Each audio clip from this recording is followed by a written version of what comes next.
पंजाब के एक शांत कस्बे के छोर पर वह हवेली खड़ी थी। देवेंद्र ने इसे कम दाम में खरीदा था। भारी लोहे का दरवाजा जब खुला तो कब्जों से एक तीखी चीख निकली। अंदर की हवा में बंद कमरों की सड़न और पुरानी लकड़ी की गंध घुली थी। देवेंद्र ने कदम आगे बढ़ाया। उसके जूतों की आवाज खाली गलियारों में गूंजकर वापस लौट आई।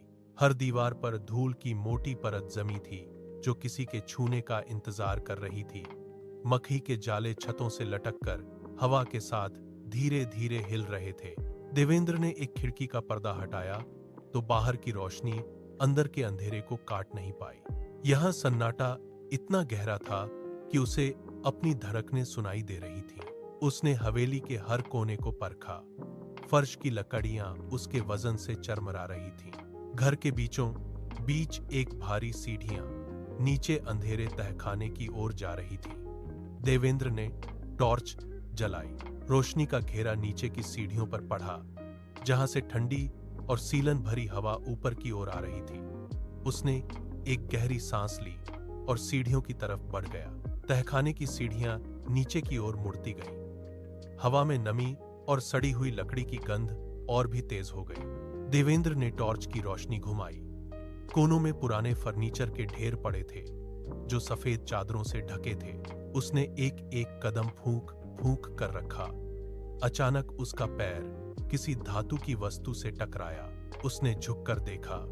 वहां एक भारी लकड़ी का संदूक रखा था। संदूक पर धूल की इतनी मोटी परत जमी थी कि उसकी असली बनावट समझ नहीं आ रही थी। उसने अपने हाथों से धूल हटाई। लकड़ी पर नक्काशी की गई थी जो समय के साथ घिस चुकी थी। संदूक का ताला जंग खाकर जाम हो चुका था। देवेंद्र ने अपनी जेब से एक पेचकस निकाला और उसे ताले के बीच फंसाया। उसने पूरी ताकत से जोर लगाया। धातु के रगड़ने की तीखी आवाज पूरे तहखाने में गूंज उठी। एक झटके के साथ ताला टूटकर नीचे गिर गया। उसने संदूक के भारी ढक्कन को पकड़कर ऊपर खींचा। अंदर से एक अजीब सी ठंडी हवा का झोंका बाहर निकला। देवेंद्र ने टॉर्च की रोशनी संदूक के भीतर डाली। देवेंद्र ने संदूक के भीतर हाथ डाला। उसने एक भारी वस्तु को बाहर निकाला। यह एक आईना था। इसका फ्रेम काले पत्थर से तराशा गया था जो छूने में बर्फ जैसा ठंडा था। पत्थर की सतह पर अजीबोगरीब आकृतियां खुदी थीं जो देखने में किसी अनजान भाषा के प्रतीकों जैसी लग रही थीं। देवेंद्र ने अपनी हथेली से कांच पर जमी धूल को साफ किया। कांच की सतह धुंधली थी, लेकिन जैसे ही उसने उसे साफ किया, कांच के भीतर एक गहरी चमक उभर आई। उसने आईने को उठाकर तहखाने की सीढ़ियों से ऊपर की ओर ले जाना शुरू किया। सीढ़ियों पर चढ़ते हुए पत्थर का फ्रेम उसके हाथों में भारी महसूस हो रहा था। वह अपने बेडरूम में पहुंचा। कमरे की दीवार पर एक कील पहले से ही मौजूद थी। उसने आईने के फ्रेम को सावधानी से उस कील पर टिका दिया। आईना दीवार पर मजबूती से सेट हो गया। उसने पीछे हटकर उसे देखा। आईना कमरे की धुंधली रोशनी को सोख रहा था। देवेंद्र ने एक बार फिर उसकी सतह को पोंछा। कांच में अब उसका चेहरा साफ दिखाई दे रहा था। उसने एक गहरी सांस ली और कमरे की बत्ती बुझाकर बिस्तर की ओर बढ़ गया। कमरे में सन्नाटा पसरा था। देवेंद्र बिस्तर पर लेटा, लेकिन नींद उससे कोसों दूर थी। उसकी नजरें दीवार पर टंगे उस काले पत्थर वाले आईने पर टिक गईं। उसने उठकर एक गिलास पानी पिया और फिर आईने के सामने जाकर खड़ा हो गया। कांच में उसका चेहरा साफ दिख रहा था। अचानक कांच के भीतर उसकी अपनी परछाई की मांसपेशियों में हलचल हुई। परछाई ने देवेंद्र की ओर देखकर एक कुटिल मुस्कान दी। देवेंद्र का हाथ अनजाने में कांप गया। उसने तुरंत अपनी आंखें मलीं और फिर से कांच की ओर देखा। अब वहां सब कुछ सामान्य था। उसका अपना चेहरा स्थिर था, कोई मुस्कान नहीं थी। उसने ठंडी सांस ली और इसे दिन भर की थकान का असर मान लिया। उसने खुद को समझाया कि यह सिर्फ रोशनी का खेल है। उसने कमरे की बत्ती बुझाई और वापस बिस्तर पर लौट आया। उसने करवट बदली और दीवार की ओर पीठ करके लेट गया। बाहर हवा चलने से खिड़की के पर्दे हिल रहे थे, लेकिन देवेंद्र की नजरें अब भी उस आईने की दिशा में थीं। आधी रात का समय था। कमरे में सन्नाटा इतना गहरा था कि देवेंद्र को अपनी ही धड़कनें सुनाई दे रही थीं। तभी एक धीमी और अस्पष्ट फुसफुसाहट उसके कानों में पड़ी। वह आवाज आईने की दिशा से आ रही थी। देवेंद्र ने तकिए से अपना सिर उठाया और गर्दन घुमाकर दीवार की ओर देखा। आवाज रुक गई। उसने फिर से आंखें बंद की, लेकिन कुछ ही पलों में फुसफुसाहट फिर शुरू हो गई। यह किसी सूखी पत्ती के रगड़ने जैसी खुरदरी आवाज थी। देवेंद्र ने अपने कानों पर हाथ रखे, पर आवाज अब भी उसके दिमाग में गूंज रही थी। वह बिस्तर से नीचे उतरा। फर्श की ठंडी लकड़ी उसके नंगे पैरों को चुभ रही थी। वह धीरे धीरे आईने की ओर बढ़ा। जैसे जैसे वह करीब पहुंचा, फुसफुसाहट की तीव्रता बढ़ती गई। उसने अपना हाथ आईने की सतह के पास ले जाने की कोशिश की, लेकिन हवा में एक अजीब सी भारीपन महसूस हुई। वह रुक गया। कमरे की हवा अचानक स्थिर हो गई थी। देवेंद्र की सांसें तेज हो रही थीं। उसने कांपते हुए हाथ से आईने की सतह को छुआ। कांच ठंडा था, जैसे बर्फ का टुकड़ा। उसने अपनी नजरें ऊपर उठाईं और आईने में अपना प्रतिबिंब देखा। अगले ही पल उसकी चीख गले में ही दब गई। आईने में उसका चेहरा खून से लथपथ था। उसकी आंखों से खून की धार बह रही थी और गालों पर गहरे घाव थे। देवेंद्र ने घबराकर अपने चेहरे पर हाथ फेरा। उसकी त्वचा बिल्कुल साफ और बेदाग थी। उसने फिर से कांच की ओर देखा। वहां आईने वाला देवेंद्र अब भी खूनी चेहरे के साथ उसे घूर रहा था। उसके होंठ हिल रहे थे, जैसे वह कुछ कह रहा हो। देवेंद्र ने अपना सिर जोर से झटका, मानो वह किसी बुरे सपने से जागना चाहता हो। उसने अपनी हथेलियों से अपनी आंखों को जोर से दबाया और फिर धीरे से हटाया। आईने में अब भी वही भयावह दृश्य था। लाल रंग की लकीरें कांच की सतह पर तैर रही थीं। उसका दिल पसलियों से टकरा रहा था। उसने एक कदम पीछे लिया, लेकिन उसके पैर लड़खड़ा गए। वह फर्श पर गिरते गिरते बचा। आईने वाला देवेंद्र अब अपनी जगह से थोड़ा आगे झुक आया था। देवेंद्र ने अपनी आंखें कसकर बंद कर ली। वह उस खूनी चेहरे की भयावह मुस्कान को और अधिक नहीं देख सकता था। वह लड़खड़ाते हुए कमरे के दूसरे कोने की ओर भागा। उसके हाथ हवा में इधर उधर भटक रहे थे, जैसे वह किसी सहारे की तलाश में हो। तभी उसका हाथ अलमारी के पास रखे एक मोटे काले कपड़े पर पड़ा। उसने उसे झटके से खींचा। कपड़े की खुरदरी बनावट उसकी हथेलियों में चुभ रही थी। वह वापस आईने की ओर मुड़ा, लेकिन उसकी हिम्मत नहीं हुई कि वह सीधे कांच को देख सके। कांपते हाथों से उसने उस भारी कपड़े को ऊपर उठाया और आईने के फ्रेम पर डाल दिया। कपड़ा धीरे धीरे नीचे सरका और आईने को पूरी तरह ढक लिया। अब कमरे में केवल सन्नाटा था। देवेंद्र ने एक लंबी और गहरी सांस ली। उसने कपड़े के कोनों को दीवार की कीलों में फंसा दिया ताकि वह गिरे नहीं। वह वहीं खड़ा रहा। उसकी पीठ आईने की ओर थी। उसने खुद से कहा कि यह सब सिर्फ थकान का नतीजा था। वह बिस्तर पर लेटा और कंबल को अपने सिर तक खींच लिया। आधी रात का समय था। देवेंद्र अभी गहरी नींद में जाने ही वाला था कि अचानक उसे एक अजीब सी सिहरन महसूस हुई। उसने कंबल को और कसकर लपेटा, लेकिन ठंड उसके शरीर के आर पार हो रही थी। कमरे की हवा अचानक भारी और बर्फीली हो गई थी। उसने अपनी आंखों को खोला और देखा कि उसकी हर सांस के साथ हवा में सफेद भाप के गोले बन रहे थे। कमरे की खिड़कियां बंद थीं, फिर भी पर्दों में एक हल्की सी हलचल हो रही थी, जैसे कोई अदृश्य हवा उन्हें छूकर गुजर रही हो। देवेंद्र ने बिस्तर से उठने की कोशिश की, लेकिन उसके हाथ पैर सुन्न पड़ गए थे। फर्श पर बिछी दरी के नीचे से बर्फ जैसी ठंडक ऊपर की ओर बढ़ रही थी। तभी कमरे का सन्नाटा एक अजीब सी गूंज से टूट गया। उसकी नजरें उस काले कपड़े पर टिकीं जो आईने को ढके हुए था। उस कपड़े के पीछे से एक भारी और दबी हुई आवाज आई। वह आवाज किसी इंसान की नहीं, बल्कि पत्थर के रगड़ने जैसी कर्कश थी। देवेंद्र के कान खड़े हो गए। उसने अपना सिर तकिए से उठाया और उस आवाज की दिशा में देखने लगा। वह आवाज फिर से गूंजी। देवेंद्र के गले में जैसे किसी ने बर्फ का टुकड़ा अटका दिया हो। वह बिस्तर से लड़खड़ाते हुए उठा। उसके घुटने फर्श पर टिके थे और वह रेंगते हुए आईने की ओर बढ़ा। उसका हर कदम भारी लग रहा था। वह उस काले कपड़े के सामने जाकर रुक गया। कपड़े की सतह पर जमी हुई बर्फ की परतें उसकी उंगलियों को छूते ही झड़ने लगीं। उसने एक गहरी सांस ली जो उसकी छाती में दर्द की तरह महसूस हुई। उसके हाथ बुरी तरह कांप रहे थे।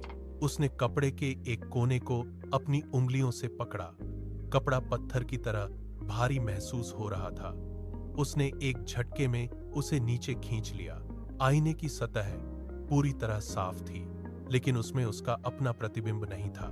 आईने के गहरे कालेपन के भीतर ठीक उसके पीछे एक आकृति खड़ी थी। वह आकृति पूरी तरह से धुएं जैसी काली थी। देवेंद्र की नजरें उस आकृति की आंखों पर टिकीं। वे आंखें जलते हुए अंगारों की तरह दहक रही थीं। आईने की ठंडी सतह से एक अजीब सी कंपन पैदा हुई। वह अपनी जगह पर जड़ हो गया। उसकी पलकें झपकना भूल गईं। देवेंद्र का गला सूख गया था। वह अपनी जगह से हिलने की कोशिश कर रहा था, लेकिन उसके पैर फर्श से चिपक गए थे। आईने के भीतर की वह काली आकृति अब स्थिर नहीं थी।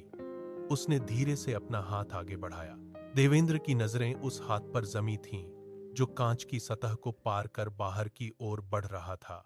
जैसे ही वह धुएं जैसा काला हाथ देवेंद्र के कंधे पर टिका, एक असहनीय ठंडक उसके पूरे शरीर में दौड़ गई। वह स्पर्श किसी जीवित व्यक्ति का नहीं था, बल्कि किसी ठंडी और भारी धातु जैसा महसूस हुआ। देवेंद्र की मांसपेशियां पत्थर की तरह सख्त हो गईं। वह चीखना चाहता था, लेकिन उसके गले से कोई आवाज नहीं निकली। उसकी गर्दन एक तरफ झुक गई, जैसे उस हाथ का वजन उसे नीचे खींच रहा हो। वह अपनी आंखों की पुतलियां तक नहीं घुमा पा रहा था। कमरे की हवा पूरी तरह थम गई थी। वह आकृति अब आईने के भीतर से पूरी तरह बाहर की ओर झुक रही थी। देवेंद्र कांपते हुए भी पूरी तरह स्थिर था, मानो उसका अस्तित्व उस ठंडे स्पर्श के साथ ही जम गया हो। वह बस उस आईने में अपनी ही परछाई के पीछे खड़ी उस भयानक आकृति को देख रहा था। समय जैसे उस कमरे में ठहर गया था। देवेंद्र की धड़कनें उसके कानों में हथौड़े की तरह बज रही थीं। आईने के भीतर से निकली वह काली आकृति अब पूरी तरह सक्रिय हो चुकी थी। उसने अपना दूसरा हाथ उठाया, देवेंद्र के सीने के ठीक सामने लाकर रोक दिया। देवेंद्र ने देखा कि वह हाथ सीधे उसके शरीर की ओर बढ़ रहा है। वह काला धुएं जैसा हाथ बिना किसी रुकावट के देवेंद्र के सीने के आर पार निकल गया। देवेंद्र के मुंह से एक दबी हुई सिसकारी निकली। उसके सीने में कोई घाव नहीं था, लेकिन उसकी आत्मा अलग हो गई। उस आकृति ने अपना हाथ वापस खींच लिया। देवेंद्र का शरीर एक खाली बोरी की तरह ढीला पड़ गया। वह धीरे से आगे की ओर झुका और धड़ाम से लकड़ी के फर्श पर गिर पड़ा। उसका सिर फर्श से टकराया। कमरे में अब केवल सन्नाटा था। देवेंद्र का शरीर बेजान पड़ा था। उसकी आंखें छत की ओर खुली थीं। अगली सुबह सूरज की पहली किरणें कमरे के धूल भरे फर्श पर पड़ी। पड़ोसियों ने दरवाजा खुला पाया। वे अंदर आए, लेकिन वहां देवेंद्र कहीं नहीं था। फर्श पर केवल वही भारी लकड़ी का संदूक और उसके पास बिखरे हुए कांच के अनगिनत टुकड़े पड़े थे। उन टुकड़ों पर सुबह की रोशनी चमक रही थी। जैसे ही किसी ने उन टुकड़ों के करीब झुककर देखा, वहां एक अजीब हलचल महसूस हुई। हर एक टुकड़े के अंदर देवेंद्र का चेहरा कैद था। वह चेहरा स्थिर नहीं था। कांच के भीतर से देवेंद्र की आंखें चारों ओर घूम रही थीं। उसने अपने हाथ कांच की सतह पर मारे। वह बाहर निकलने के लिए जोर लगा रहा था, लेकिन उसकी उंगलियां कांच की चिकनी सतह से टकराकर वापस फिसल जाती थीं। कांच के हर टुकड़े में उसकी चीखें गूंज रही थीं, जो बाहर तक नहीं पहुंच पा रही थीं। वह अपनी ही परछाई के भीतर बंद होकर तड़प रहा था। फर्श पर बिखरा वह कांच का ढेर अब एक जीवित जेल बन चुका था। देवेंद्र की आत्मा उन टुकड़ों में बंट गई थी। 15 साल बीत गए। वह हवेली अब धूल और मकड़ी के जालों से पूरी तरह ढंक चुकी थी। लकड़ी के फर्श पर जमी धूल की परतें किसी के भी कदमों की आहट को सोख लेती थीं। समय के साथ उस घर की भयावहता लोगों की यादों से धुंधली पड़ गई। एक दोपहर एक नया परिवार उस कस्बे में आया। उन्होंने हवेली के मुख्य द्वार पर लगे ताले को तोड़ा। भारी दरवाजा चरमराते हुए खुला, धूल के गुबार हवा में तैरने लगे। परिवार के मुखिया ने कमरे के बीचों बीच खड़े होकर चारों ओर देखा। उन्होंने दीवारों पर जमी काई और टूटे हुए कांच के अवशेषों को झाड़ू से साफ कर दिया। उन्हें फर्श पर बिखरे कांच के टुकड़ों में कुछ भी अजीब नहीं लगा। उन्होंने उन्हें साधारण कचरा समझकर बाहर फेंक दिया। घर की दीवारों को नए रंगों से पोता गया। खिड़कियों के टूटे हुए पल्लों को ठीक किया गया। उन्होंने रसोई में चूल्हा जलाया और कमरों में अपने सामान का ढेर लगा दिया। हवेली के भीतर अब फिर से चहल पहल थी। बच्चों की हंसी की आवाजें उन गलियारों में गूंजने लगी। वे उस कमरे में भी रहने लगे जहां कभी वह आईना रखा था। परिवार का 7 साल का बेटा आर्यन घर के बाकी हिस्सों को छोड़कर अक्सर उसी कमरे में जाने लगा। वह दोपहर की ढलती धूप में उस कमरे के कोने में बैठ जाता। वह कोई खिलौना नहीं खेलता, बस आईने के सामने जाकर बैठ जाता। वह अपनी उंगलियों से आईने की ठंडी सतह पर लकीरें खींचता। कभी कभी वह आईने के बहुत करीब अपना चेहरा ले जाता और घंटों तक अपनी ही परछाई को निहारता। घर के बाकी लोग उसे बुलाते, लेकिन वह अनसुना कर देता। उसकी मां ने उसे कई बार कमरे से बाहर निकालने की कोशिश की, लेकिन वह हर बार वापस वहीं लौट आता। आर्यन का व्यवहार धीरे धीरे बदलने लगा। वह अब घर के अन्य बच्चों के साथ नहीं खेलता था। वह उस कमरे की खामोशी में ही सुकून ढूंढने लगा। जब भी कोई उसे वहां से हटाने की कोशिश करता, वह जोर जोर से चिल्लाने लगता। वह आईने के सामने बैठकर कभी मुस्कुराता तो कभी अपना सिर हिलाता, जैसे वह किसी अदृश्य व्यक्ति से बातें कर रहा हो। कमरे की हवा में एक भारीपन महसूस होने लगा था। आर्यन के लिए वह कमरा अब उसकी दुनिया बन चुका था। शाम ढल रही थी। कमरे में अंधेरा गहराने लगा था। मां ने आर्यन को बुलाने के लिए दरवाजा खोला। आर्यन आईने के ठीक सामने खड़ा था। वह खिलखिलाकर हंस रहा था। उसकी हंसी कमरे की दीवारों से टकराकर गूंज रही थी। मां ने एक कदम आगे बढ़ाया, लेकिन उसकी नजर आईने पर पड़ी। आईने के भीतर आर्यन की परछाई हंस नहीं रही थी। वह अपनी दोनों आंखों से आंसू बहा रही थी। वह अपनी हथेलियां कांच पर रगड़ रही थी, जैसे वह बाहर निकलने के लिए संघर्ष कर रही हो। मां के कदम ठिठक गए। उसने गौर से देखा। आर्यन की परछाई के ठीक पीछे एक और आकृति खड़ी थी। वह देवेंद्र था। देवेंद्र के हाथ आर्यन की परछाई के कंधों पर जकड़े हुए थे। उसकी नजरें स्थिर थीं और चेहरा पत्थर जैसा ठंडा था। मां की सांसें गले में अटक गईं। आर्यन अभी भी हंस रहा था, लेकिन उसकी हंसी अब एक चीख में बदलती जा रही थी। देवेंद्र की परछाई ने धीरे से अपना सिर उठाया और सीधे मां की तरफ देखा। देवेंद्र की परछाई ने आर्यन की परछाई को अपनी ओर खींचना शुरू कर दिया। मां ने अपनी पूरी ताकत लगाकर आर्यन की बाहें पकड़ी और उसे पीछे की ओर खींचा। आर्यन का शरीर पत्थर की तरह भारी हो गया था। जैसे ही मां के हाथ आर्यन के कंधों से टकराए, आईना अचानक एक तीव्र और सफेद रोशनी से चमक उठा। वह रोशनी इतनी तेज थी कि कमरे की हर चीज धुंधली पड़ गई। मां की आंखें चौंधिया गईं, लेकिन उसने आर्यन का हाथ नहीं छोड़ा। तभी आईने की सतह पानी की तरह तरल होने लगी। आर्यन के पैर फर्श से ऊपर उठ गए। वह हवा में तैरता हुआ कांच की ओर खिंचा चला जा रहा था। मां ने जोर से चीख मारी। उसकी आवाज कमरे में गूंज उठी। आर्यन का चेहरा अब आईने के बिल्कुल करीब था। कांच से निकलती हुई एक अदृश्य शक्ति ने उसे अपनी ओर खींच लिया। मां की उंगलियां आर्यन की कलाई से फिसल गईं। एक झटके के साथ आर्यन का पूरा शरीर कांच के भीतर समा गया। आईने के भीतर से एक भारी धमक सुनाई दी, जैसे कोई भारी वस्तु पानी में गिरी हो। मां के हाथ खाली हवा में रह गए। आईने की ठंडी सतह पर उसकी हथेलियों के निशान उभर आए थे, जो धीरे धीरे धुंधले होकर गायब हो गए।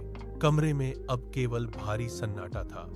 आईना फिर से अपनी पुरानी धुंधली अवस्था में लौट आया था। कांच की सतह पर अब कोई हलचल नहीं थी। वह पत्थर की तरह स्थिर और ठंडी हो गई थी। मां फर्श पर घुटनों के बल बैठी थी। उसकी उंगलियां अभी भी हवा में कांप रही थीं, जैसे उसने अभी अभी किसी को पकड़ा हो। उसने अपने सामने देखा, लेकिन वहां कोई नहीं था। आर्यन की हंसी की गूंज भी कहीं खो गई थी। कमरे की खिड़कियों से आती हवा का झोंका पर्दों को धीरे से हिला रहा था, लेकिन कमरे के भीतर की हवा जैसे जम गई थी। मां ने उठने की कोशिश की। उसके हाथ फर्श पर रखे कांच के छोटे टुकड़ों से टकराए। उसने चारों ओर नजर दौड़ाई। कमरा पूरी तरह खाली था। अलमारी का दरवाजा खुला था। खिलौने बिखरे पड़े थे, लेकिन आर्यन का कहीं कोई नामो निशान नहीं था। वह धीरे से आईने के पास गई। कांच में केवल उसकी अपनी परछाई दिखाई दे रही थी, जो डरी हुई और बेबस थी। समय बीतता गया। हवेली के दरवाजे हमेशा के लिए बंद हो गए। धूल की मोटी परतें फर्श पर जम गईं और मकड़ियों ने कोनों में अपने जाल बुन लिए। बगीचे की घास घुटनों तक ऊंची हो गई, जो अब किसी के कदमों की आहट नहीं सुनती थी। घर की दीवारें धीरे धीरे चटकने लगीं, जैसे वे किसी भारी बोझ को ढो रही हों। लोग उस रास्ते से गुजरना भी छोड़ चुके थे। हवेली अब केवल एक वीरान ढांचा बनकर रह गई थी। लेकिन आधी रात को जब गांव सो जाता था, हवेली का एक कमरा जाग उठता था। ऊपर की मंजिल की खिड़की पर एक छोटा सा साया दिखाई देता था। वह साया कांच के पीछे खड़ा होकर बाहर की ओर देखता था। उसकी आकृति स्थिर थी, जैसे वह किसी का इंतजार कर रहा हो। कभी कभी वह साया खिड़की के पास आता और कांच पर अपना हाथ टिका देता। बाहर की चांदनी में वह हाथ धुंधला और पारभासी दिखता था। वह हिलता नहीं था, बस खिड़की की चौखट पर टिका रहता था। दूर से देखने पर ऐसा लगता था जैसे कोई बच्चा बाहर की दुनिया को देख रहा हो, लेकिन वह साया कभी भी खिड़की के बाहर नहीं निकलता था। हवेली के चारों ओर का सन्नाटा इतना गहरा था कि उस साया की मौजूदगी ही एकमात्र हलचल थी। हवेली के पास से गुजरने वाला कोई भी व्यक्ति अब रुक जाता है। सन्नाटे को चीरती हुई एक आवाज आती है। यह कांच पर नाखूनों के रगड़ने की आवाज है। खुरच खुरच कर की जाने वाली यह आवाज आईने के भीतर से आ रही है। देवेंद्र और आर्यन की उंगलियां कांच की सतह पर निशान बना रही हैं। वे बाहर निकलने के लिए जोर लगा रहे हैं, लेकिन कांच अडिग है। तभी वह छोटा साया खिड़की से हटकर आईने के सामने आता है। वह कांच की सतह पर अपना हाथ रखता है। एक ठंडी कांपती हुई फुसफुसाहट हवा में तैरती है। वह आवाज साफ सुनाई देती है, आईने में मत देखना। यह चेतावनी उस घर की दीवारों में गूंजती है। खरोंचने की आवाजें तेज हो जाती हैं। फिर अचानक सब कुछ शांत हो जाता है। आईना अब भी वहां है, अपनी काली पत्थर की चौखट के साथ। वह आने वाले हर नए शिकार का इंतजार कर रहा है। आईने में मत देखना।